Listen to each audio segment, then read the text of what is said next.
Howdy y'all, welcome to the Dirt Road Grocery Store.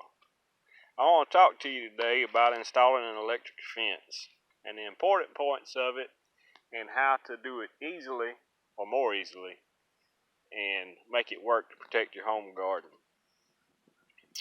One of the most important points is to have a structure in which to put your fence charger that it will keep it dry. I spared no expense when I went down to the grocery store and asked them if they had any free buckets. That's where my fence charger is. It's in that bucket. It's waterproof. It's got duct tape to make sure. And there's a hole in the bottom, out of which comes the wiring. This fence charger runs off 110 AC, just an extension cord from my workshop, because extension cords are cheap. You can also run one off a battery, which you recharge, and you can run one off a battery which is charged by a solar panel. The issues with batteries is they don't shock as much, and you have maintenance. Whereas if you just run an extension cord from the house, you get all the power you want, and that's important because of the weeds that will build up on the wire. I'll talk about that in a moment. So keeping your charger dry is important. You need a structure. I encourage you to spare absolutely no expense. Buy only the finest free buckets and duct tape.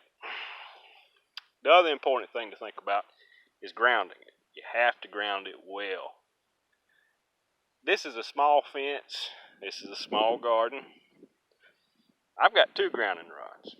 Those rods are, I think, about 10 feet long, driven down into this ground. See, connection here.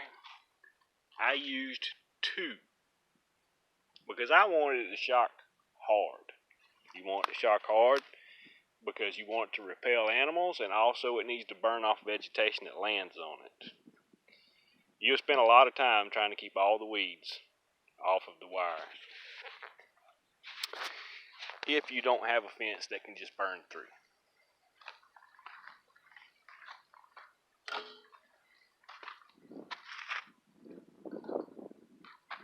Now that we've established how to install it, you run power to it. You've got a wire that goes to ground. You've got a wire that goes to the fence. That's 3 wires. Inside this bucket's a Parmak Mark 8. I did another video where I mentioned it. It's a very good charger. It'll run 30 miles of wire. We don't need that, but it's good to go with a heavy duty unit to make sure you get the performance you need. Now, how you decide to place your wires, I recommend 2. You want one about 30 inches and one about 3 inches off the ground. You'll see here that mine's probably not 3 inches off the ground, but the top one's about 30 inches. 30 inches will catch a deer in the chest. We think of deer as being large animals, but they're not. They're not very big, really. Not the whitetails we have here in Georgia.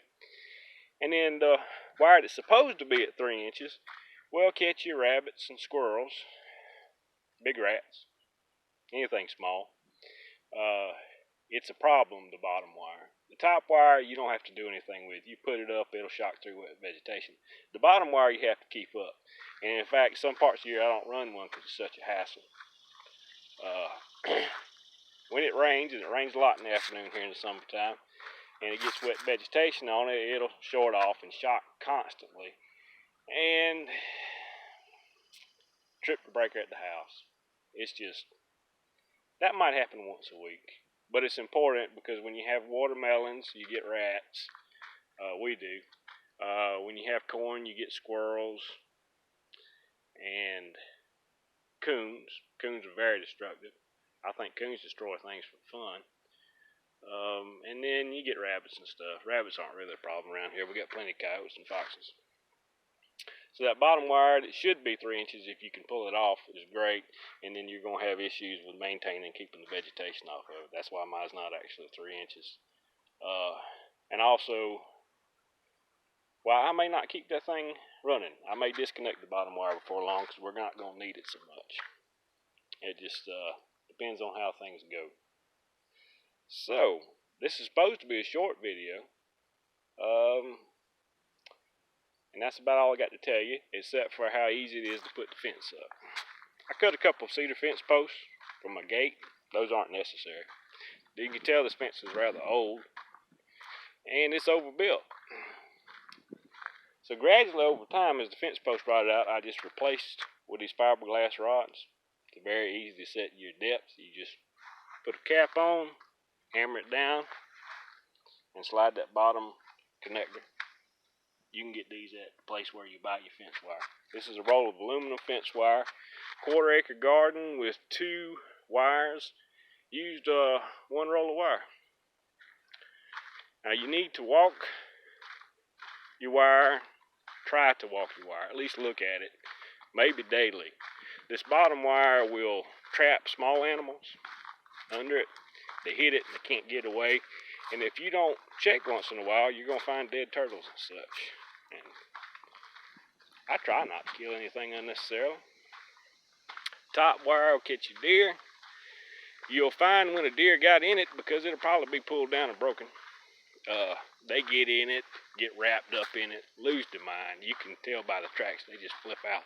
Because this thing really does shock. I mean, you touch it with your hoe accidentally, and it can get you up that handle. This wire's supposed to be 3 inches. You can tell it's not. That's what a hassle it is to keep a 3-inch wire. I recommend y'all run your wire at 3 inches. I recommend I do it as lazily as possible and still have it work. So that is a review of how to install your electric fence. We're using that Parmak Mark 8. I've had it for probably 10 years. Works well. Recommend it. It's pretty easy. You're just pounding in those fiberglass rods, and you can use them for the entire fence. You might not think they would stand much, but you can pull on them pretty hard and they'll hold up to it. You don't actually have to have any heavy-duty posts. You use those, install it in a 5-gallon bucket if you want to, or just build a little roof on the edge of your post, and that's all there is to it. Well, thanks for watching. I have now got to pick okra and squash.